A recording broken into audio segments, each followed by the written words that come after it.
Thank you very much. Merci. Et bonjour. Je vous dis bonjour. Je crois on va avoir un jour vraiment très merveilleux parce que le panel est constitué, parce que justement, il y aura beaucoup d'expertise à livrer, beaucoup d'expérience. Donc, nous allons commencer avec les ministres et parce qu'ils ont leur perspective unique pour ce qui est de ces développements. J'ai travaillé au Canada, enfin, j'étais directrice de cabinet et on a examiné des problèmes similaires et j'ai découvert que il y a justement des problèmes parce que tout ce qui est juste, c'est le développement normal des événements et ça marche bien, c'est le naturel. Alors que si les choses ne marchent pas très bien, c'est la faute des ministres. Donc, les ministres n'ont pas des tâches vraiment très faciles, ils sont toujours sous pression. C'est vrai qu'on leur donne justement des conseils par des gens qui sont dans cette salle et donc, messieurs les ministres, vous avez la tâche qui vous incombe. Mais non, la réalité de la vie politique, vous savez, des chefs d'État, des ministres, vous savez, peut-être que... Alors, ce panel doit parler de certaines réalités, d'être ministre d'Agriculture, ce qui marche, où en sont les contraintes, quels sont les éléments également importants. Donc, notre travail, c'est justement de gérer les discussions qui vont être livrées ici. Et c'est vrai qu'on a justement des chercheurs ici, des décideurs politiques. Awake is bring wisdom. Donc, ils vont nous livrer la sagesse politique pour gérer justement ces panels. C'est une conversation, justement les conversations ou alors des importantes interventions qui vont prendre 1 à 3 minutes. Donc, nous allons commencer justement le panel. Alors, il y a eu des progrès pendant les 10 dernières années. Et enfin, l'agriculture africaine est en train de connaître des progrès. C'est représenté par le PDDA. Et justement, leur objectif, c'est d'investir beaucoup d'argent dans l'agriculture. Et ce qui est beaucoup plus important, c'est que ceci a été appuyé par la croissance agricole dans plusieurs pays. C'est vrai que dans certains pays, il y a eu des circonstances difficiles. Monsieur Cissé, je vais commencer par vous. Vous venez d'un pays, vous venez de la Sierra Leone où vous avez eu des problèmes parce qu'il y avait des agitations sociales, la guerre civile. Est-ce que vous pouvez, en tant que ministre, est-ce que vous pouvez nous parler de deux choses qui ont rendu possible, qui ont permis que vous avez eu des mouvements, c'est-à-dire de bien asseoir l'agriculture dans votre pays?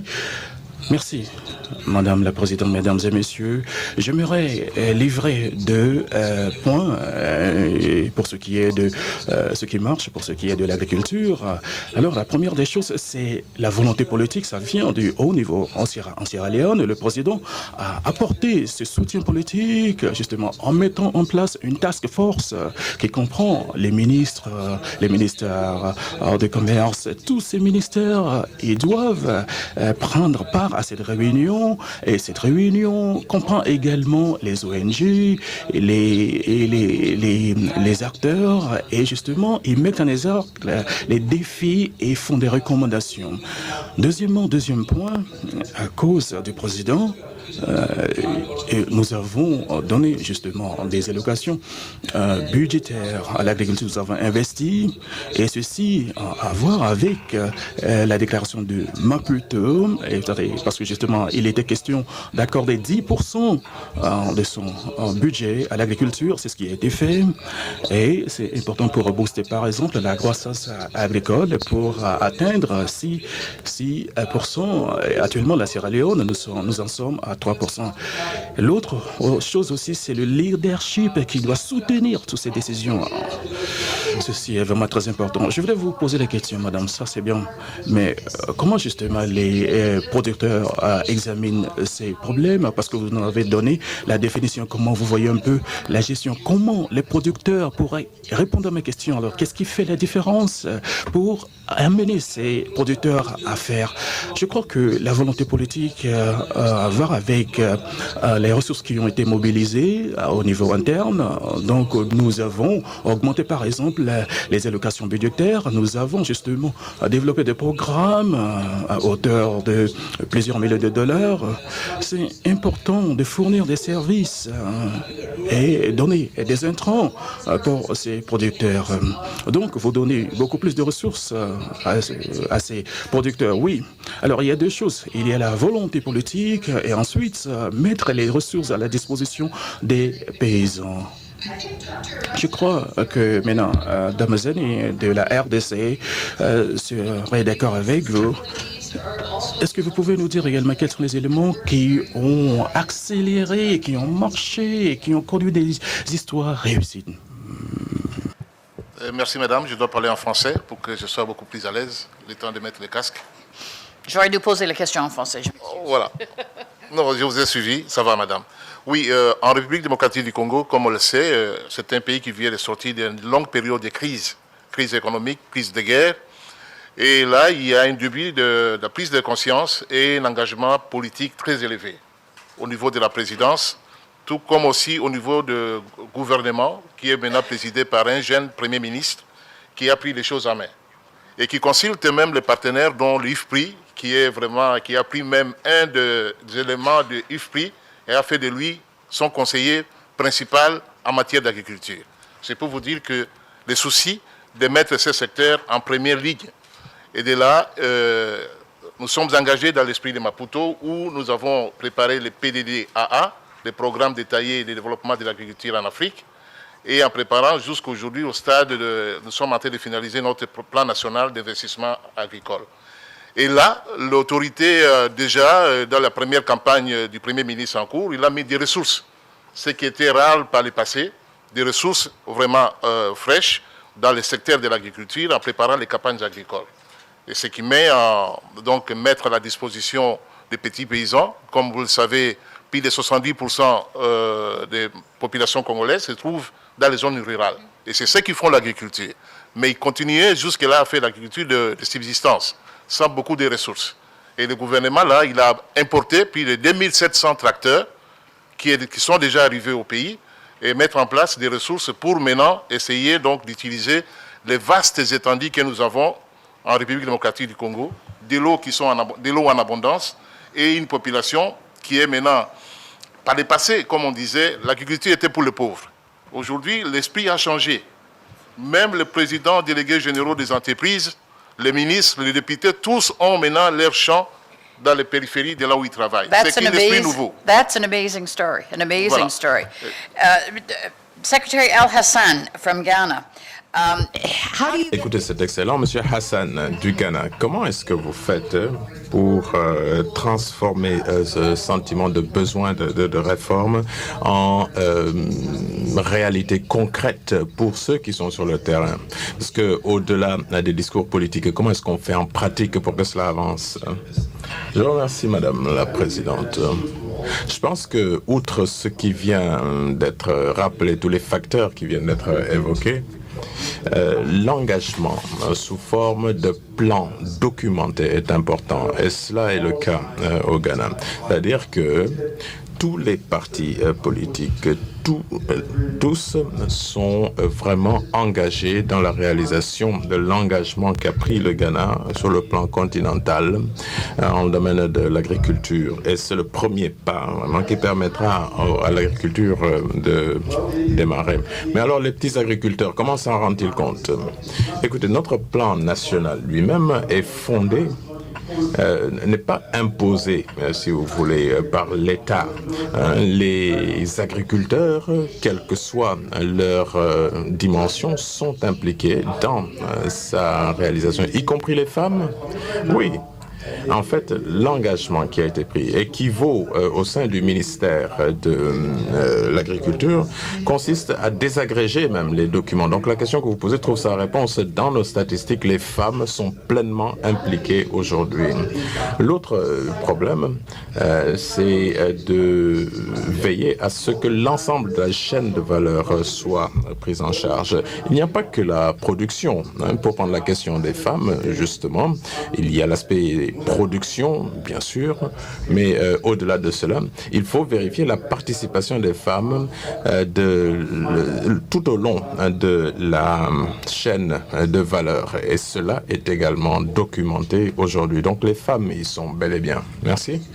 Monsieur Baldé, vous nous avez présenté une situation très intéressante dans votre discours de tout à l'heure, mais je voudrais changer de sujet quelque peu. Vous avez parlé d'ordre, d'utilisation de technologie, de la science, mais si vous prenez le cas du Sénégal aujourd'hui, et si vous prenez les opportunités qui existent pour les 10 prochaines années, à vos yeux, dans quel domaine est-ce que la science et la technologie vont-elles générer le plus d'impact pour vous permettre de réaliser les progrès que vous souhaitez au Sénégal? Merci, Madame, pour cette importante question. Alors, parlant d'opportunités, je voudrais indiquer simplement que depuis l'avènement de ce régime, les autorités ont affiché une claire ambition en faisant de l'agriculture le moteur du développement économique. D'abord, c'est une volonté politique. Ensuite, cette volonté politique s'est matérialisée par une hausse des inscriptions budgétaires. Nous avons constaté que d'une année à l'autre, par rapport à l'année dernière, le budget de l'agriculture a augmenté de plus de 33%. Et essentiellement, toute cette hausse, c'est dans l'investissement. Le fonctionnement a connu 0% de hausse. Et ça dénote une volonté de renforcer les capacités de production du secteur. Et est-ce que vous avez privilégié quelques développements dans la science ou la technologie, des changements techniques, surtout, qui vous avez trouvé importants et réels? Exactement, je vais en venir. Pourquoi ça? Parce que d'abord, c'était une analyse situationnelle qui nous a permis de comprendre que les dotations du Sénégal sont importantes pour l'agriculture, notamment en termes de disponibilité de l'eau, des terres, même du financement. Si nous regardons les dépenses publiques de l'agriculture sont efficaces, sont rentables au Sénégal. L'agriculture contribue à hauteur de 15% dans le PIB du Sénégal et il bénéficie en termes de financement que de 2% du PIB. Ce qui veut dire qu'il y a une certaine rentabilité dans le domaine des dépenses publiques. Alors, parlant de l'innovation technologique, nous avons fait un accent particulier justement sur la recherche, la mécanisation de l'agriculture et la reconstitution du capital semencier. Voilà les éléments sur lesquels nous comptons mettre l'accent pour diffuser la technologie, diffuser les connaissances pour accroître la productivité et améliorer donc la production. Bon, alors ça sera le maîtriser l'eau, la sémence et les méthodes d'agriculture. Alors ça c'est le plus important. Deputy Al-Hassan, would you add anything to that list? Monsieur Important science. Al-Hassan, avez-vous un mot à dire à ce sujet sur le plan technologique? Sur quoi avez-vous l'intention de mettre l'accent pour améliorer vos systèmes? Écoutez, nous avons toujours pensé que la transformation actuelle agricole, ou la transformation économique d'ailleurs fondée sur l'agriculture, ne marcherait pas sans l'agriculture. Les pays africains, ouest-africains en particulier, doivent être encouragés à investir plus dans la recherche agricole. Malheureusement, nous sommes quelque peu à la traîne en la matière. Je pense qu'il est temps de revoir nos manières de faire. Alors, il y a des signes positifs. C'est-à-dire qu'aujourd'hui, le fossé qui sépare les décideurs politiques d'une part et la communauté scientifique de l'autre se réduit. Elle se réduit, je le confirme. Il se réduit, pardon. Et ça, c'est un signe très positif. Effectivement, aujourd'hui, il y a beaucoup de scientifiques qui participent directement à l'élaboration des politiques agricoles et influent donc au plus haut niveau sur ces politiques de développement agricole. Et cela, il faut l'encourager. Il faut, encore une fois, investir plus dans la recherche agricole. Au niveau mondial, je ne sais pas si la situation a changé, mais les Nations Unies,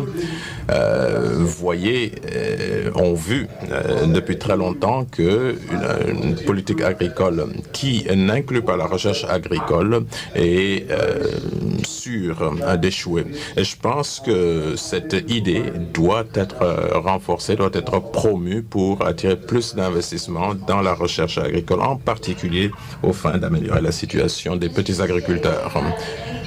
Monsieur Cissé, vous avez un mot à dire aussi. Nous avons parlé d'eau, de capital semencier, de méthodes agricoles, de réduction du fossé qui existe entre agriculteurs, enfin les politiques, les décideurs politiques et les scientifiques de l'autre. Qu'avez-vous ajouté à cette liste? Écoutez, moi je voudrais revenir sur ce fossé. C'est un problème. Les chercheurs sont encore dans leur tour d'ivoire. Ils en descendent très rarement. Ils ont beaucoup de découvertes, d'informations, et ils travaillent à titre personnel pour avancer, pour progresser. Mais il faut que, sur la base de leurs résultats, on puisse faire plus sur le terrain. Ils doivent être des partenaires. Si vous venez me voir en tant que chercheur pour me demander de l'argent pour faire des recherches, sans que ces recherches n'aient aucune chance de m'aider sur le plan politique, j'hésiterai. Alors, j'ajouterai également la mécanisation des technologies adéquates qui permettent aux petits agriculteurs de se développer, en particulier les femmes. Et souvent, les technologies qui sont utilisées aujourd'hui par ces acteurs-là sont totalement obsolètes. Or, il y a des technologies qui existent, alors qu'il s'agit d'adapter aux besoins de ces petits agriculteurs. En Europe, en Amérique, l'agriculture est très technologique et malheureusement, l'Afrique est à la traîne sur ce point-là. Merci. Nous avons entendu des paroles très fortes.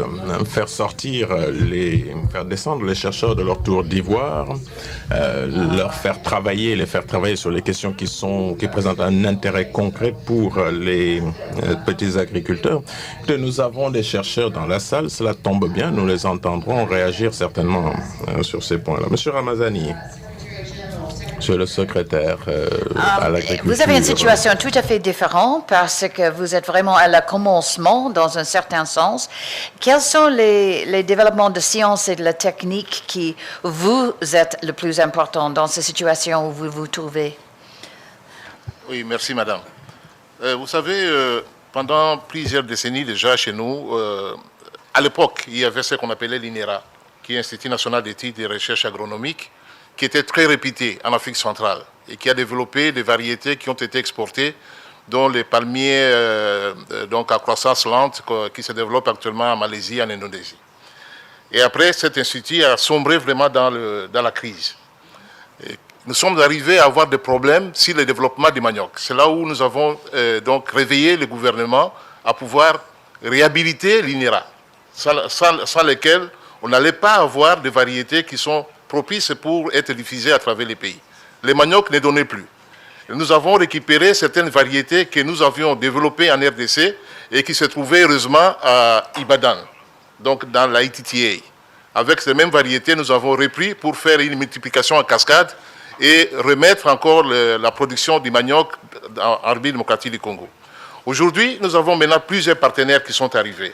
C'est de réhabiliter cet Institut national de recherche agronomique.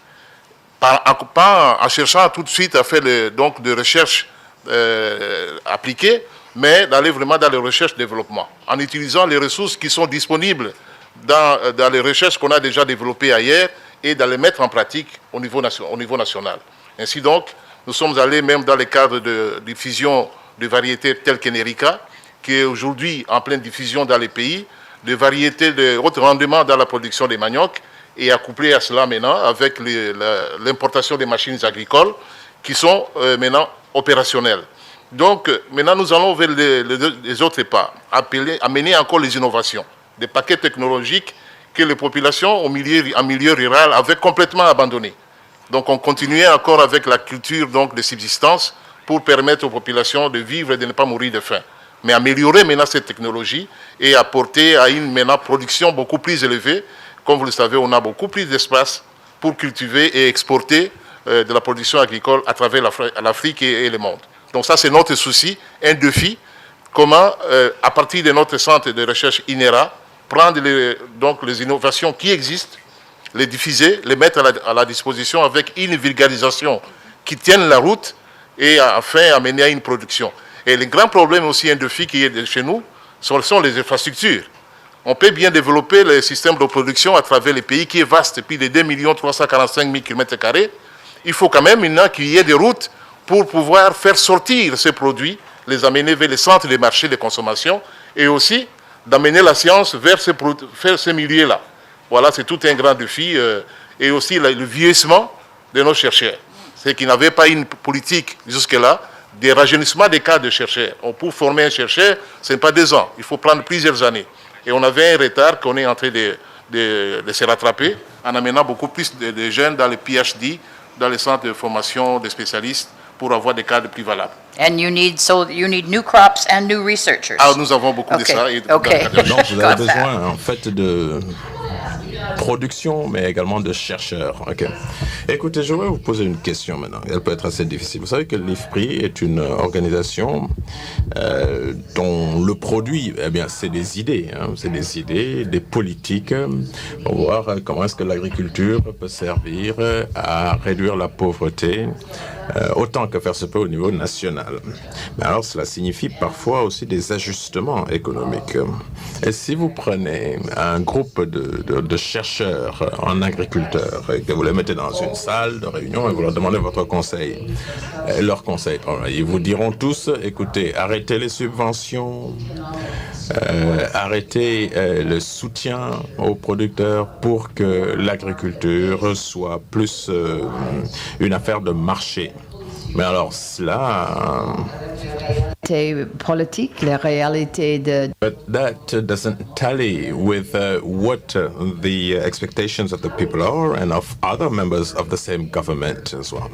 You know, as ministers. Alors, comment est-ce que vous voyez les choses se passer de ce point de vue dans votre pays? Vous savez que les subventions agricoles sont coûteuses. Parfois, leurs résultats ne sont pas ce qui est attendu, mais elles attirent un soutien politique fort. C'est un fait. Maintenant, comment est-ce que vous voyez vos pays aller dans la bonne direction de ce point de vue? Quels choix doivent être faits? Monsieur El Hassan, qu'en pensez-vous? Je sais que la question est difficile, c'est pour cela que je vous la pose. Oui, et c'est une question sensible aussi. Alors, moi, j'ai toujours pensé que les subventions sont censées simplement être une rampe de lancement. Et une fois que l'on lance ce type de programme, il faut se prévoir une voie de sortie, bien sûr. Et ces stratégies de sortie sont souvent absentes. Je pense que l'IFPRI doit justement réfléchir à cela, c'est-à-dire faire des propositions aux États pour leur permettre de quitter cette stratégie de la subvention à tout grain, mais en leur proposant également des voies alternatives. Ce n'est pas souvent le cas aujourd'hui. Alors l'autre problème, c'est le ciblage. Il faut que les subventions profitent à ceux qui en ont besoin. Alors, vous savez que les subventions, on les met en place souvent parce qu'il y a une situation de crise. Mais malheureusement, dans les crises, on le sait, tout le monde ne souffre pas autant. Et je pense qu'il faut que l'on veille à ce que cet outil-là serve à ceux qui sont censés en bénéficier. Je pense qu'il y a plus de réflexion à mener de ce point de vue. Et moi, je pense pense aussi que dans un avenir plus ou moins proche, les partenariats publics-privés vont s'avérer de plus en plus importants pour nous aider à trouver des solutions. Je pense que nos petits agriculteurs connaissent aujourd'hui des taux de productivité qui sont faibles. Bien, ce type de démarches, ou les démarches que nous envisageons en ce moment, qui vont les mener, nous l'espérons, à plus de productivité, vont leur faire acquérir une dimension qui les rendra intéressants pour des partenariats publics-privés qui leur permettront d'aller encore plus loin. Alors là, les chercheurs, bien sûr, doivent nous aider parce que nous devons passer d'une situation dans laquelle investir aujourd'hui dans la petite agriculture n'est pas intéressante pour des raisons de taille, pour des raisons de dimension. Merci. Difficult. Dr. Ramzani, votre politique a par nécessité été créée par les subventions, parce que c'était les subventions qui a fait entamer la capacité des fermiers de commencer et recommencer le travail. Vous avez entendu la parole de votre collègue, il a dit qu'il n'y a aucun problème avec cela s'il y a des stratégies de quitter ces subventions. Alors, quelle est la pensée de vous, votre pensée sur ça? Oui, merci madame. C'est une question, comme vous avez dit, sensible, c'est vrai. Je vais vous dire que je suis d'accord avec son Excellence, Monsieur le ministre qui vient de parler tout à l'heure, le vice-ministre. C'est vrai, la subvention ne peut être utile qu'à des personnes qui sont vraiment dans les besoins. Sortis des cas de nécessité, ils doivent avoir une politique tout à fait adaptée pour qu'ils se prennent en charge.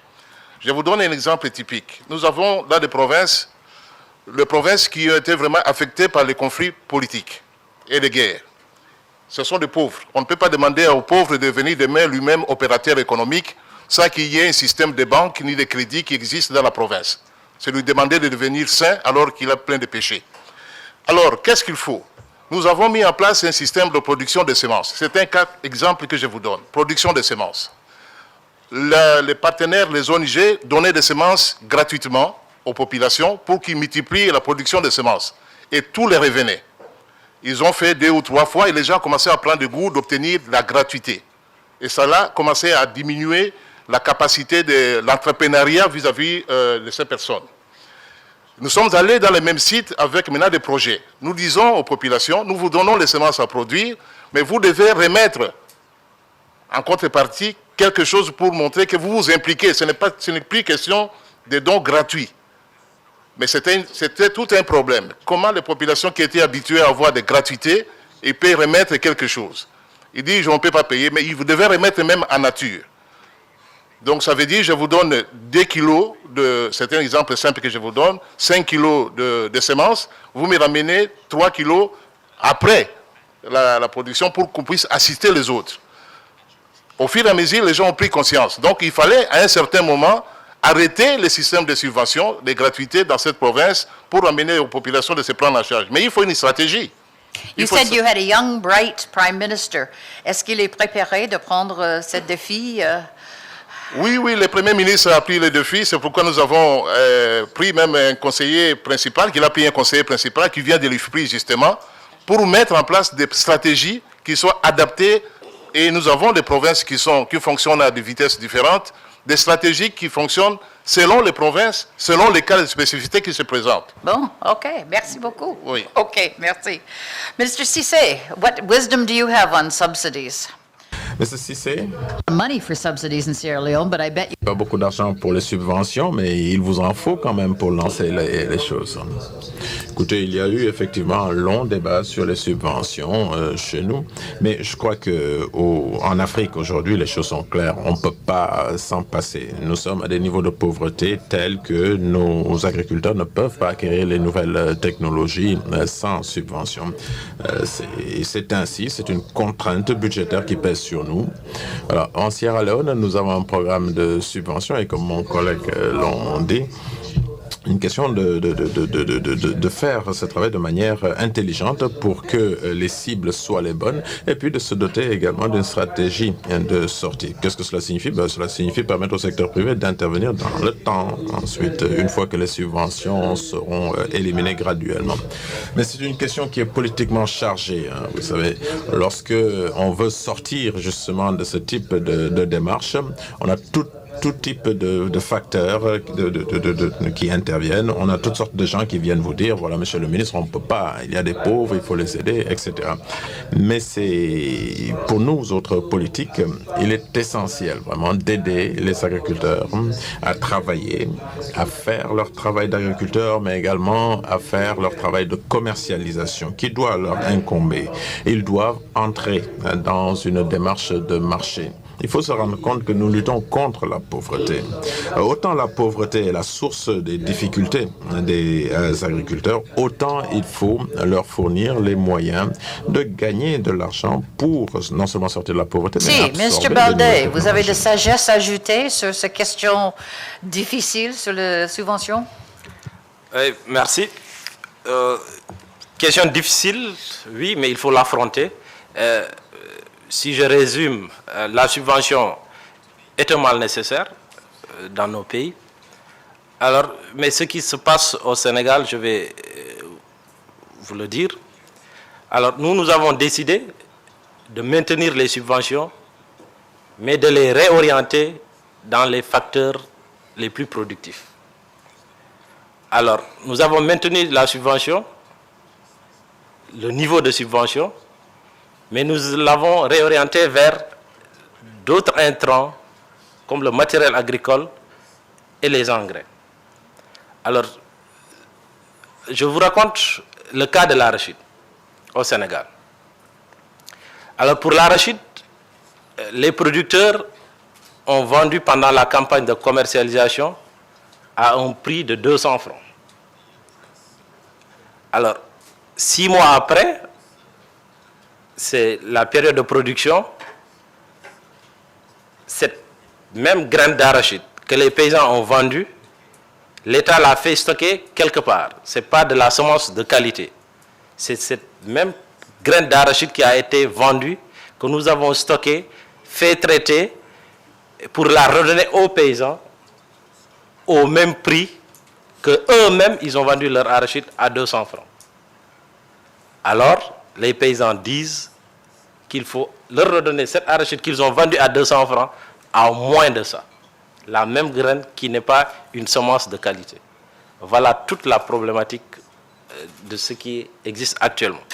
Nous avons dit que nous sommes prêts, nous, à subventionner davantage les autres semences certifiées de qualité qui améliorent la production. Vous tenez-vous bien, nous cultivons sur 1 million d'hectares de l'arachide et nous n'avons pas 1 million de tonnes. Ce qui veut dire qu'un hectare ne produit pas 1 tonne d'arachide. C'est tout simplement parce que la semence n'est pas de bonne qualité.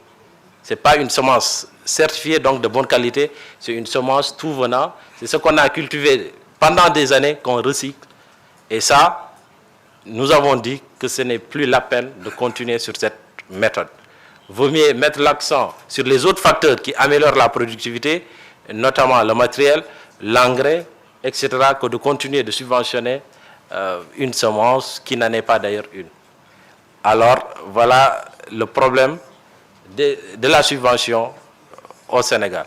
Il faut au moins améliorer le ciblage et réorienter les subventions. Nous sommes d'accord qu'il faut subventionner, mais il faut les réorienter vers les facteurs les plus productifs à même de tirer la production.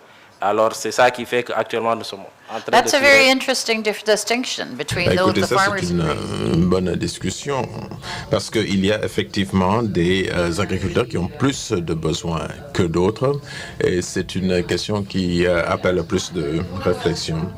Écoutez, nous avons peu de temps, mais je voudrais poser une question à l'ensemble des ministres qui sont ici. Vous savez que l'agriculture n'est pas une affaire nationale seulement. Le marché des produits agricoles est international, il y a des règles commerciales, il y a des règles qui portent sur les produits, sur leur exportation. Où voyez-vous vos plus grandes chances et opportunités aujourd'hui, ainsi que vos plus grandes faiblesses par rapport à ce marché international? Là également, nous abordons un domaine dans lequel l'IFPRI produit beaucoup d'éléments de réflexion. Et que pensez-vous globalement du système commercial agricole mondial aujourd'hui et comment pensez-vous vous y insérer? Je vais commencer par le Ghana à nouveau. Comment vous voyez ce système international? Je crois que c'est une image double, opportunité pour l'agriculture ghanéenne de tirer parti du système mondial. Le pays, en tant que tel, n'est pas très bien à l'aise. Je crois qu'il y a toujours des discussions avec l'ensemble des accords qui gouvernent, qui régissent le marché mondial, surtout pour ce qui est des biens agricoles. Alors, l'un, c'est les normes et qui doit justement établir ces normes. Le deuxième, c'est comment établir les prix et comment on peut justement arriver à ces prix et le système fiscal, surtout pour les biens qui sont exportés. Je crois que le APE a une signature du Ghana et à cause de ces facteurs, il y a toujours des discussions qui sont en cours et comme ça, on peut prendre une décision finale plus tard. Vous savez, ces discussions ne sont pas faites au même niveau parce qu'il y a des pays qui sont plus grands que les autres, qui sont plus puissants. Comment on peut justement emmener les pays plus puissants à partager les opportunités équitablement? C'est vrai que le Ghana n'était pas en mesure d'atteindre ces quotas parce que ceci, c'est dû par exemple à des problèmes de normes et autres. L'expérience sénégalaise, est-ce qu'elle profite du système international ou est-ce que c'est plutôt une contrainte?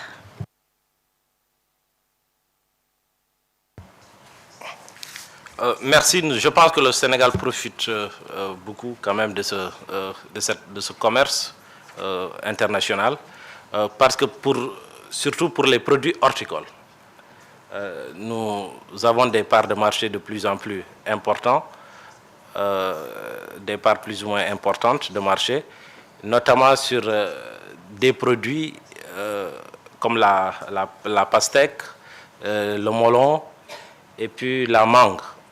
Et ça, nous avons donc fait de gros efforts en améliorant donc surtout la qualité et nous sommes en train de pénétrer le marché européen.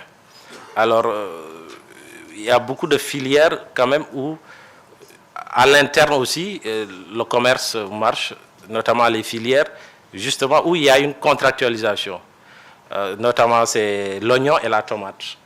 Pour ces deux filières aussi, il n'y a pas de problème de débouché pour les producteurs, sauf cette année où nous avons connu quelques difficultés. Ça, c'est lié à une stratégie commerciale. Nous avons limité les importations en se donnant des dates. Alors, on dit à telle période, on limite les importations d'oignons pour vendre l'oignon local. Alors, la stratégie serait peut-être plutôt, c'était pour raisonner par quota.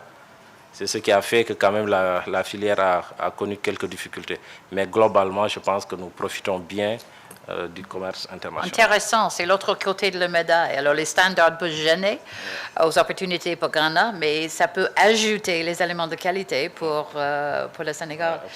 Dr. Ramazani, est-ce que le climat international pour l'agriculture, est-ce que ça vous aide ou c'est une contrainte dans cette période où vous êtes?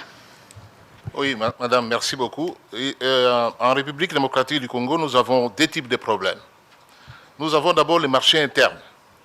Des marchés internes qui subissent l'influence des produits qui viennent de l'extérieur. Les produits qui viennent de l'extérieur, qui ont des qualités supérieures aux produits qui sont localement développés au niveau du pays. Comment les produits locaux peuvent être en compétition avec ces produits qui viennent de l'extérieur? Je prends le cas du riz, qui est bien traité, qui vient de la Malaisie ou de l'Indonésie, et du riz qui est produit dans ma province de l'Équateur de chez moi, mais dont la qualité est inférieure et la population est appelée à choisir le produit de qualité. Le produit importé coûte moins cher que le produit local. Ça, il faut inverser la tendance. Le deuxième lieu, c'est comment accéder au marché extérieur. Nous qui étions un grand producteur, exportateur, même de certains produits, comme le café, comme l'huile de palme. Mais nous devenons des importateurs. Alors, il y a toute une stratégie à mettre en place dans le cadre de cibler les spéculations dont les avantages comparatifs par rapport aux potentialités du pays, à pouvoir mettre en place ces spéculations-là. Nous avons des espaces pour remettre encore les plantations des palmiers à huile, par exemple. Nous avons les espaces pour faire les cultures du riz et même l'élevage des bovins ou comme des ruminants, dont ces espaces sont encore inexploités. En mettant des ressources avec une stratégie bien développée, nous pouvons accéder au marché extérieur avec des produits de qualité. Et là, il faut d'abord arriver à savoir respecter les normes. C'est là où le Premier ministre actuellement a mis en place toute une politique de ce qu'on appelle le pôle de croissance. Le pôle de croissance avec des filières qui sont bien ciblées, bien développées et dont nous sommes en train de peaufiner les stratégies et de mettre en place les ressources dont nous sommes accompagnés par la Banque mondiale. Merci. Minister Cissé, is the international climate... Pour ce qui est du climat international et pour l'agriculture, est-ce qu'il y a des contraintes ou alors des avancées? C'est vrai que c'est négatif et positif. Je crois que premièrement, la crise alimentaire qui a commencé en 2007 nous a donné l'opportunité, dans un premier temps, aux producteurs dont les revenus ont augmenté parce qu'il y a eu des bonifications dans les prix. Et deuxièmement, je veux parler de l'expansion de la bioénergie. Aujourd'hui, l'Afrique de l'Ouest, il y a une attention pour ce qui est de l'industrie des bioénergies. Et ceci n'est pas aussi mal que ça parce qu'il y a des opportunités qui ont été créées pour ce qui est de l'emploi, pour ce qui est de l'investissement dans ce secteur. Il y a beaucoup de choses. Donc je crois que ce qui est important, c'est pas seulement de les arrêter, mais de tout faire pour que justement qu'il y a des consensus pour étouffer par exemple l'expropriation foncière. Et comme ça, les petits producteurs doivent se sentir partie intégrante de ces investissements. Pour la Sierra Leone, on parle de peu de contenu pour ce qui est de ces problèmes parce que généralement, ce qui est produit localement est consommé. Je voudrais parler également des opportunités qui ont été créées à travers la production organique. Pour nous, le cacao organique est bien accepté et ceci est exporté. Et si vous allez justement dans des endroits où le cacao est produit, il y a des transformations qui ont eu lieu. Et je crois qu'il y a également justement des questions négatives, surtout quand on parle de la crise alimentaire mondiale et les questions de la bioénergie. Je crois que vous savez tous ces enjeux. Une dernière question, puisque nous sommes presque à la fin du temps que nous est imparti. En tant que ministre, vous êtes les grands clients du travail CABA et FRE.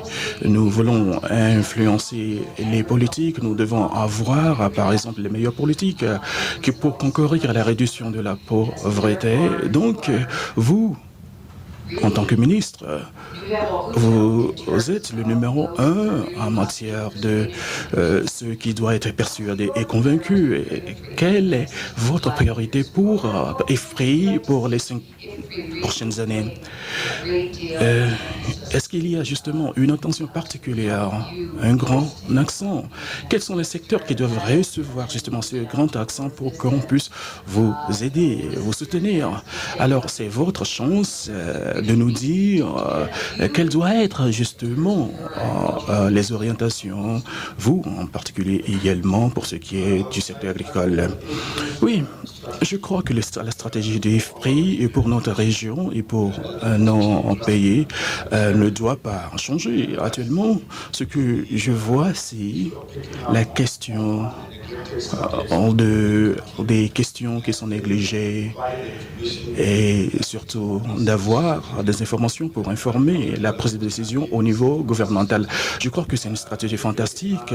IFPRI au Ghana, par exemple, a abordé des questions sensibles, des politiques sensibles, et je crois que ceci doit être contenu. La question de la tomate, cette question à laquelle font face les producteurs et les gens chargés de la commercialisation. Quand on fait une étude et une recherche a été faite, et justement il y avait un séminaire qui a regroupé tous les acteurs, c'était une bonne chose. Actuellement, je sais que le Cocoa Marketing Board, le Conseil pour le cacao, nous a dit quelles sont les analyses qui peuvent être faites avec ce concept. Je crois que justement c'est une approche fantastique.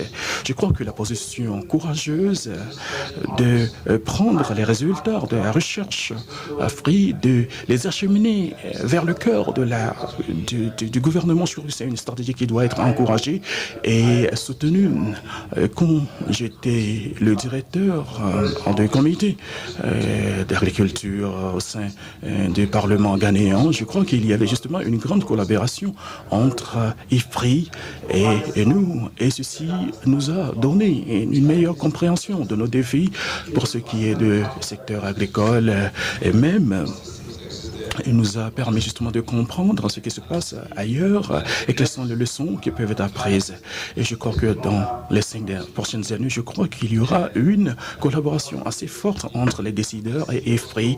Je prévois également IFPRI en train de s'attaquer à certaines des stratégies qui les ont échappées, les évaluer et de nous donner des informations et comment on peut justement influencer les prochaines décisions à prendre. Merci. Je crois qu'il y a un conseil qui enregistre tout ce que vous dites. Monsieur le ministre Baldé, peut-être que vous avez un point vraiment très urgent. Monsieur le ministre Baldé, what would be your priorities for IFPRI? Merci. C'est exactement tout ce que nous faisons ont des aspects institutionnels et politiques très importants.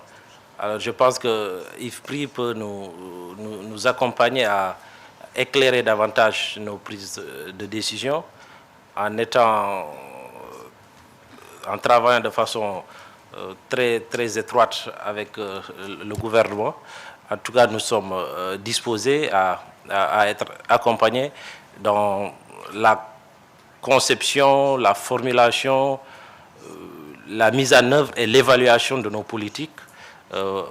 Ce sont des aspects qui sont importants pour nous. C'est une manière de nous évoluer et de réorienter ce que nous faisons. Donc IFPRI vraiment peut nous apporter beaucoup parce que souvent les cabinets ministériels sont dans des contraintes. Chaque fois, on passe d'une campagne de commercialisation à une campagne de production. Si nous n'avons pas une sorte de shadow cabinet, ou en tout cas des réflexions qui peuvent nous être données rapidement pour une prise de décision, je pense que nous allons mal piloter les secteurs. Je pense que nous attendons beaucoup de IFPRI sur ce plan-là. Merci beaucoup.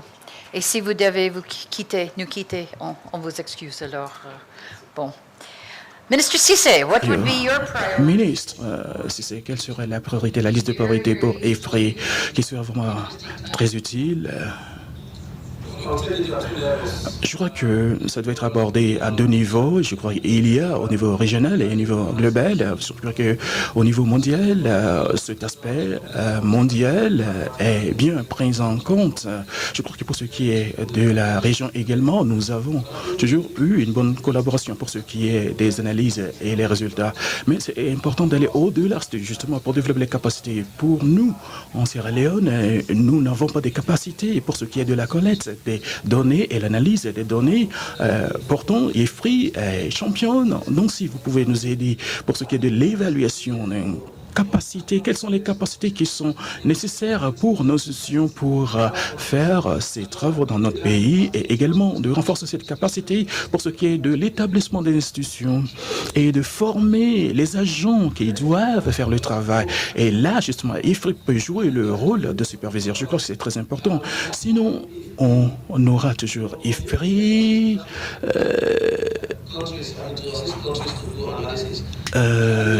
IFPRI toujours va nous apporter cette aide dans ce secteur. Et également, il y aura une évaluation après le processus PTDA et il y aura l'évaluation de ce processus et évaluer le programme ou alors pour élaborer le programme pour les 5 prochaines années. Donc c'est important que IFPRI nous aide à effectuer de l'analyse. Ce qui est très important pour nous, c'est comment on peut renforcer les capacités au niveau national. Si IFPRI peut nous aider et bien sûr nous donner des coups de main de temps à autre dans le processus de renforcement. Docteur Ramazani, vous avez la dernière parole sur ça. Quels sont vos vœux pour les priorités essentielles de l'IFPRI dans les prochains 5 ans? Oui, merci madame, encore une fois. Nous sommes déjà en collaboration étroite avec l'IFPRI, car nous sommes déjà en train de travailler sur certains points qui sont déjà essentiels. Par le passé, nous avions eu à développer certains documents avec certains partenaires en développement de chez nous. Nous avons produit la note des politiques agricoles, la note sur la stratégie sectorielle agricole et rurale, et même le document du PDD-AA et le plan national d'investissement agricole. Et nous travaillons avec l'IFPRI.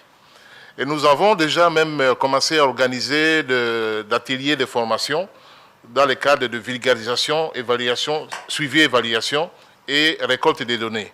Donc c'est dans cette optique-là que les documents que nous avions élaborés dans notre politique de stratégie dans le cadre des documents des DCRP, les documents donc, sur la croissance et la réduction des pauvretés, nous sommes en train de revoir tous ces documents-là. Parce que ça a été fait à une époque où il y avait une certaine réalité. Aujourd'hui, nous avons tendance, avec les idées nouvelles, telles que le pôle de croissance, le pôle de développement, et que nous sommes appelés à travailler avec l'IFPRI pour que nous puissions revoir, dans le cadre de ces conseils, de ces documents que nous avions déjà produits par le passé et qui sont déjà disponibles, et comment les rendre meilleurs, et de nous accompagner dans ce que nous sommes en train de faire dans le cadre du plan national d'investissement agricole. Et voilà, nous avons cette expertise à notre portée et que nous souhaiterions vraiment que nous puissions donc être accompagnés encore davantage dans ce que nous sommes en train de faire avec l'IFPRI pour le moment. Merci beaucoup. Panel, you've done a very good job. Panel, vous avez fait beaucoup de travail, vous avez parlé de sciences et technologies, vous avez également fait allusion des croissances possibles. Nous avons également relevé la question de la volonté politique et vous nous avez donné quelques idées par rapport à ce que IFPRI doit faire pour être beaucoup plus utile. Ce que je dois faire, c'est de vous remercier et de nous avoir livré ces bonnes idées. Merci.